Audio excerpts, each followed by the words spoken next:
तो finally guys वो समय आ चुका है जब हम लोग प्लेइंग 11 की बात करने वाले हैं। लोग हमसे कई बार कहते आ रहे हैं कि भाई साहब आप अपनी प्लेइंग 11 बताइए, प्लेइंग 11 बताइए, कौन सी प्लेइंग 11 हो सकती है। तो फाइनली हम लोग इस वीडियो में उसी की बात करने वाले हैं।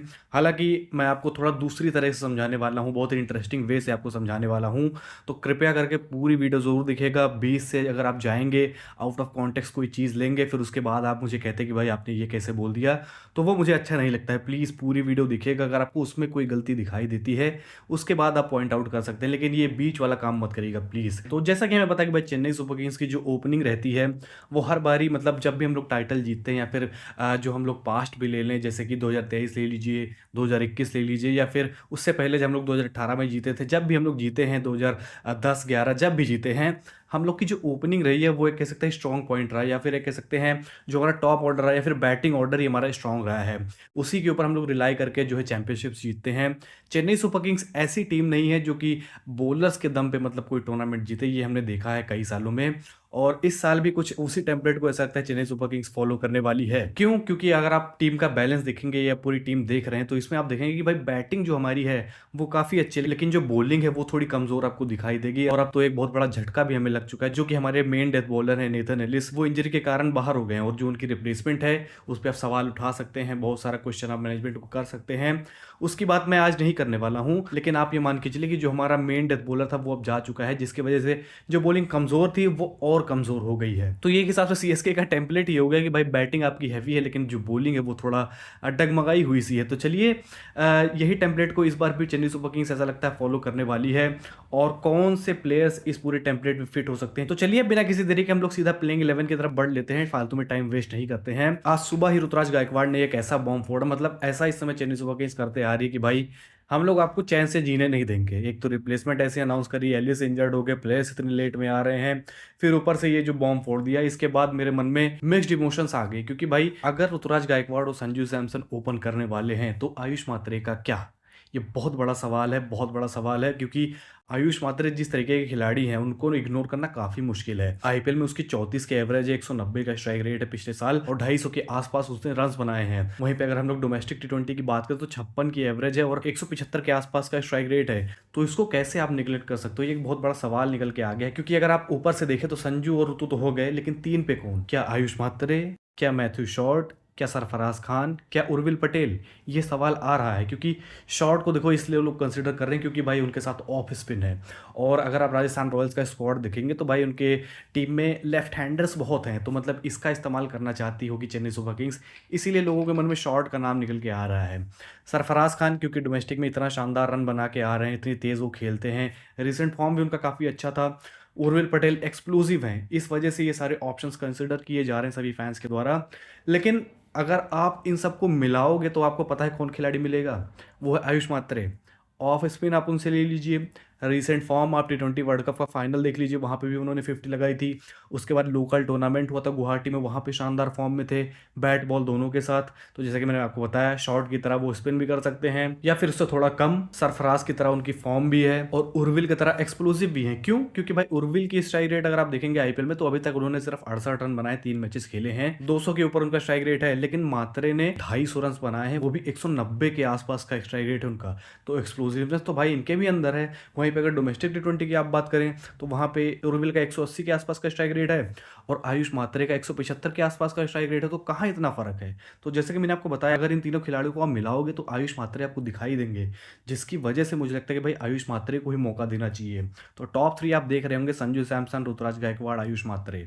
ये एक बहुत बड़ा सवाल था, लोग मुझसे कई बार पूछे थे भाई आप किसे प्रेफर करते हैं नंबर 3 पे? तो भाई मैं आयुष मात्रे को ही प्रेफर करता हूँ। जैसे कि मैंने बताया कि भाई मिक्स्ड इमोशंस थे मेरे, मैं खुश था, दुखी था, कंफ्यूज था। कंफ्यूज इसलिए कि भाई कौन खेलेगा, लेकिन अब वो क्लियर हो गया है। खुश इसलिए था कि ऋतुराज गायकवाड़ ओपन करने वाले हैं, और मैं हमेशा से कहते आ रहा हूं कि भाई ऋतुराज गायकवाड़ को ओपन करना चाहिए, वो उनकी बेस्ट पोजीशन है। फिर मिडिल ऑर्डर की तरफ बढ़ते हैं, तो वहां पे अनटचेबल 3 खिलाड़ी आपको दिखाई देंगे। Dewald Brevis, Shivam Dubey, Prashant Veer. Prashant Veer obviously for obvious reasons, क्योंकि वो ऑलराउंडर हैं और फिनिशिंग वही करने वाले हैं। वहीं पे अगर ब्रेविस दुबे तो भाई इनके ऊपर तो सवाल ही नहीं उठता भाई, मतलब क्या ही बात कर रहे हो, मतलब इनके बारे में कुछ समझाऊँ आपको तब आप समझोगे। ब्रेविस नंबर 4 पे डेफिनिटली भाई, इससे नीचे उनको नहीं खिलाना है।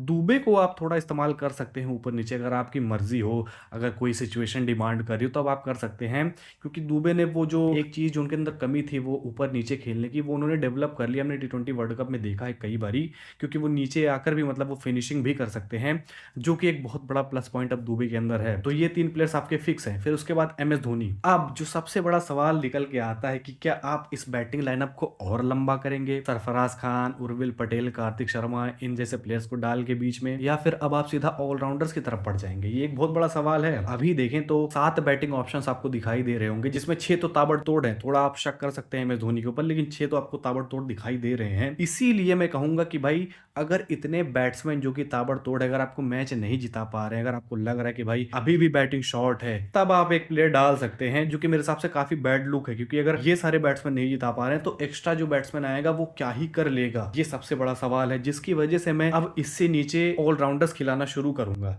जिसमें कि सबसे पहला नाम आता है जेमी ओवर्टन का स्लैश रामाकृष्णा घोष। मैं आगे समझाऊंगा क्यों, क्योंकि जेमी ओवर्टन के साथ हमें डेथ बॉलिंग भी मिल सकती है, और मतलब है उनके पास वो शरीर है जो कि छक्के मारने की एबिलिटी रखते हैं वो।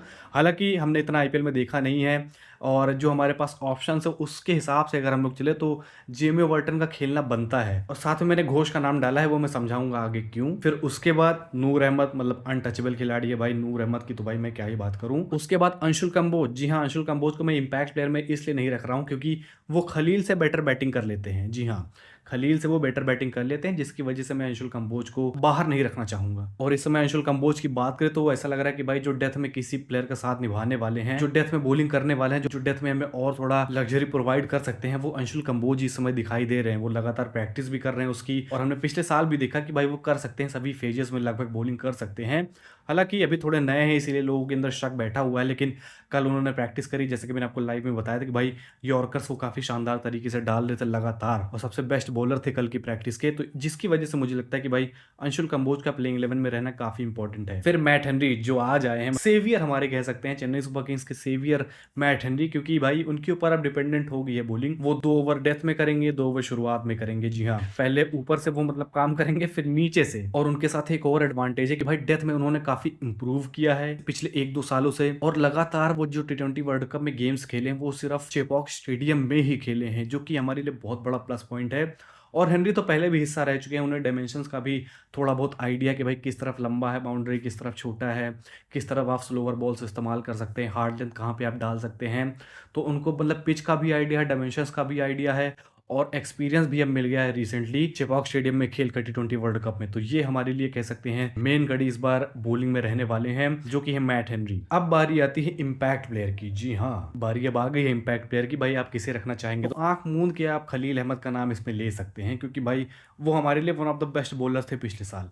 लेकिन इसके साथ में स्लैश में और मैं 2-3 नाम ऐसे डालना चाहूंगा जो आपको कंसिडर करना पड़ेगा, क्योंकि अगर मान लो कहीं पे स्पिन ज्यादा होने लगे तो आप राहुल चहर का नाम डाल सकते हैं, उनको ले आइए, क्योंकि अगर हम लोग मान लो खलील अहमद को नहीं भी लाते हैं, स्पिन ज्यादा हो रही है, तब भी हमारे पास 3 फास्टर्स के ऑप्शन रहेंगे, Anshul Kamboj, Matt Henry, Overton.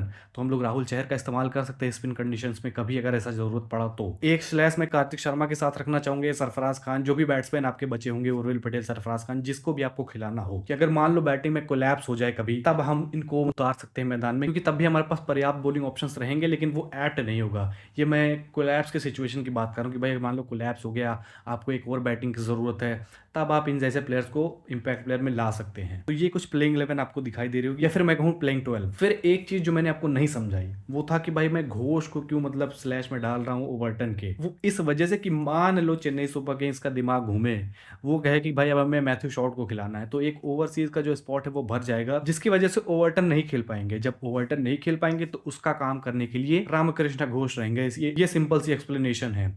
लेकिन जो मेरी लाइनअप है वो मैं आपको फिर से बता देता हूँ। संजू सैमसन, ऋतुराज गायकवाड़ ओपन करने वाले हैं, जिस तरीके से ऋतुराज गायकवाड़ ने बोला है अभी इंटरव्यू में। नंबर 3 पे आयुष मात्रे विदाउट अ डाउट। फिर डिवॉल्ट ब्रेविस, शिवम दुबे, प्रशांत वीर, ये भी अनटचेबल्स हैं। फिर है एम एस धोनी, जी हाँ, एम एस धोनी का नाम आप कैसे भूल सकते हैं, हमारे करता धरता। उसके बाद जेबी ओबर्टन, फिर Noor Ahmad, Anshul Kamboj, Matt Henry, impact में खलील अहमद। अब एक छोटा सा सवाल और आपके दिमाग में आना चाहिए कि भाई इंपैक्ट प्लेयर में बाहर कौन जाए, क्यों ये बड़ा सवाल है इस बार, मैं आपको समझाता हूँ। संजू सैमसन बाहर नहीं जाने वाले, आपको पता है। ऋतुराज गायकवाड़ कैप्टन है, वो बाहर नहीं जाने वाले हैं। आयुष मात्रे की स्पिन का इस्तेमाल किया जा सकता है, जिसकी वजह से वो भी मुश्किल लग रहा है।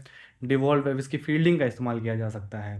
शिवम दुबे की बॉलिंग का इस्तेमाल किया जा सकता है। प्रशांत वीर तो ऑलराउंडर ऑब्वियसली है ही। धोनी बचे और नीचे तो आपके बॉलर्स और ऑलराउंडर्स हैं, तो उनका तो जाना कह सकते हैं मुश्किल है कि वो बाहर जाएंगे। तो किसको बाहर भेजेगी चेन्नई सुपर किंग्स? देखो, दो प्लेयर्स के बीच में है, क्योंकि दुबे का इस्तेमाल चेन्नई सुपर किंग्स वैसे भी नहीं करती है, करना भी नहीं चाहिए। तो मुझे लगता है कि भाई दुबे जा सकते हैं बाहर, उनकी फील्डिंग भी थोड़ी कह सकते हैं ऊपर नीचे ही है। या फिर आप धोनी को बाहर भेजे, धोनी को एज इम्पैक्ट प्लेयर खिलाएं, ये एक बहुत बड़ा सवाल है। तो इन्हीं दोनों में से कोई एक हो सकता है जहां तक मुझे लगता है। या फिर अगर इनको आयुष मात्रे के अंदर ट्रस्ट नहीं हुआ तो आयुष मात्रे को भी बाहर भेज सकते हैं ये लोग। तो इन्हीं 3 प्लेयर्स में से किसी एक को चूज करना होगा चेन्नई सुपर किंग्स को एज अ इंपैक्ट प्लेयर, जो कि बाहर जाएंगे। तो चलिए फिर ये मेरी कुछ प्लेइंग 11 है, जहां पे आपको 8 बैटिंग ऑप्शंस दिखाई देंगे, 6 बॉलिंग ऑप्शंस दिखाई देंगे, और अगर आप दुबे और आयुष मात्रे को भी जोड़ते हो तो 8 बॉलिंग ऑप्शंस आपको दिखाई दे रहे होंगे। और मेरे हिसाब से ये स्ट्रॉन्गेस्ट जो स्क्वाड है वो बन सकती है, वो मैंने आपको बना के दिखा दी है। बाकी आपकी मर्जी, आप क्या चाहते हैं प्लीज मुझे कॉमेंट सेक्शन में जरूर बताइएगा। तो चलिए फिर इसी नोट पर हम लोग इस वीडियो को यहीं पर खत्म करते हैं। होपफुली आपको ये वीडियो पसंद आई होगी। अगर पसंद है तो प्लीज लाइक जरूर कर दीजिएगा और चैनल जरूर सब्सक्राइब कर दीजिएगा ऐसी ही नई वीडियोस के लिए। और टेलीग्राम ज्वाइन करना बिल्कुल भी मत भूलना, क्योंकि आपको पता है भाई प्रैक्टिस सेशन की जो वीडियोस कल की आई है वो आपको वहीं पे देखने को मिलेंगी। तो प्लीज जाइए, कमेंट और डिस्क्रिप्शन में आपको लिंक मिल जाएगा, कहीं से भी आप ज्वाइन कर सकते हैं। चलिए फिर मिलते हैं आपसे अगली वीडियो में, तब तक के लिए बाय।